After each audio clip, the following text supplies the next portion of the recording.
Chengdu, and we have Jean and Bev with us, who finally caught up with us. And if you've been with us since the beginning, you'll know that Jean and Bev haven't got the best track record in traveling. Last time they came out with us, they were a day late because they locked their keys in the boot of the car on the way to the airport. And they're also a day late for this one, but this time it wasn't their fault, it was an airplane fault. But they were supposed to meet us in Shanghai, didn't make it, they came straight to Chengdu instead. So I have no idea what's going to happen next. But we're here to see pandas. The red pandas are not allowed to go out and play today because of breeding purposes. Thank you for your understanding. That essentially means that the red pandas are getting jiggy with it. So that one's obviously taking a giant panda approach to breeding in that they don't want to breed, which kind of makes you question, why do we save the giant panda?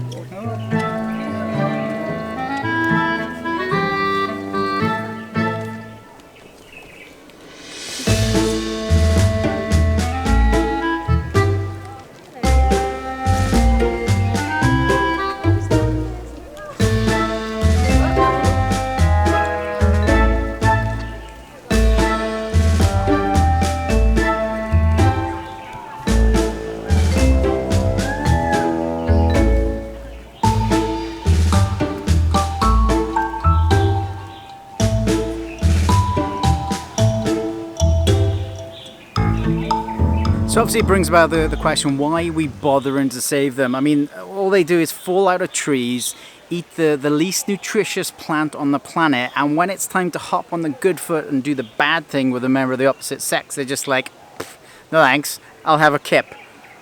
It also costs China $250 million a year, and they've been doing that for 40 years to save the panda. And ticket sales from places like this alone don't cover that costs. Surely that money could be spent better elsewhere, right? But let's be honest, pandas are the rock stars of the animal world. When you think pandas, you think falling out of trees, you think Kung Fu Panda, and you think conservation. China is also the only country that's allowed to own pandas, but if you want to hire one, you can for $1 million. Panda conservation. So panda conservation is much more than just the money thing, though. You see, a panda, when you preserve a panda, it's an umbrella species. So when you preserve an area of land that the pandas living, and China can do that pretty much overnight, you preserve the entire area, including every animal and every plant species in that area. And by saving those sort of ecosystems around everywhere, the areas around the ecosystems become much more profitable as well for farmers and people who live in villages there. On average, it's like 8% more profitable for a farmer living around a panda conservation area than it is for one, say, living 10 miles away. That improved ecosystem is estimated to bring in around about $1.9 billion for people in the area around panda conservation sites. Now, when you combine that with the $700 million or so that comes in from tourism in Chengdu, not necessarily at the ticket sales, but everything else, it brings up to around about $2.3 billion a year. That's over 900% return on investment a year.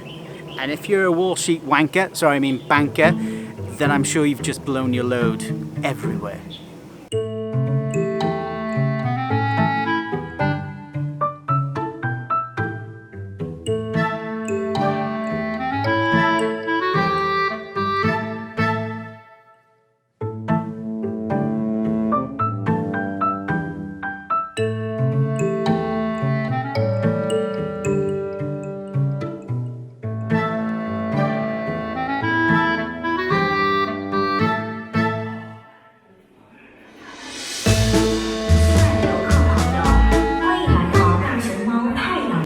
most ironic thing about this bit is that the tannoy system is really, really loud and telling us to keep our voices down. Hello, let me get that. What was that? Shh! Hey! Quiet! Do you think the $250 million a year they plow into saving the pandas is worth it? Absolutely.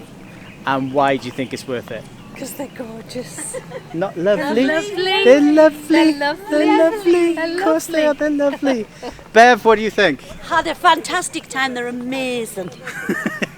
Okay, so any tips for anyone going to the pandas? Get a poncho or an umbrella.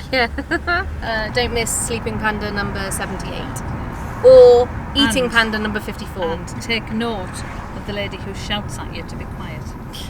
The screaming shh lady. Get the train to the top and then you walk back down. That The was a good electric one. Yeah, the electric scooter. little scooter train thing. Electric. It wasn't a train at all, No, was it? It was like golf a big buggy. It's like a giant Golf golf buggy. buggy. Get that to the top, to the first place, and then you can make your way back downhill. They're early? Go there really early. As early as it can. It opens at 7:30. Be there at 7:31. Oh, and go straight to the baby panda bit because that's where you have a queue. And any over 60s get in free. Yeah. Except on national holidays when it's half When it's price. half price. Yeah. Good idea. Bring your passports. If you're over 60, you get them free.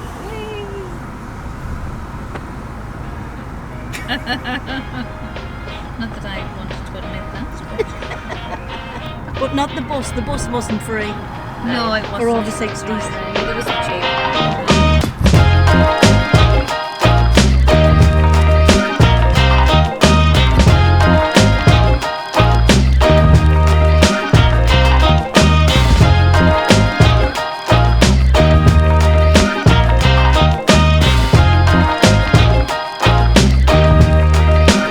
Okay, bye bye.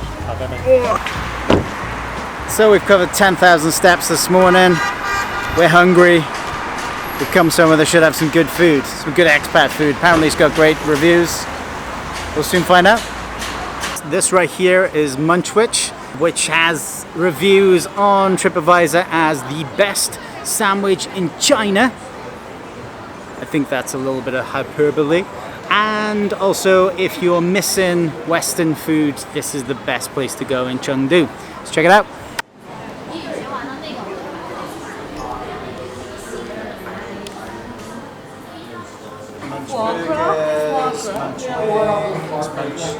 Salads.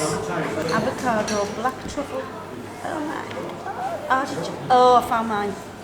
I think I'm going for the chicken parmesan. Cheeky. Oh, it looks fab. And you too? It's too much. I'm telling myself to get a salad. My stomach and the other half of my brain say, Telling myself to have food.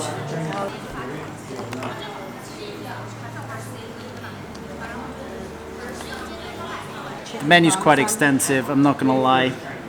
We've been here for about 5 minutes and we still haven't decided what to eat. Because there's just too much good choice. So as long as this tastes as good as it looks, I'd definitely come here if you're in Chengdu.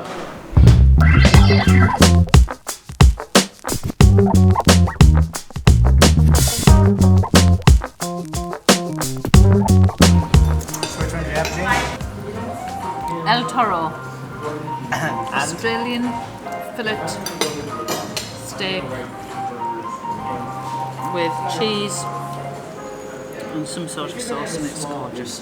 It's lovely. It's lovely. It's lovely. What was yours?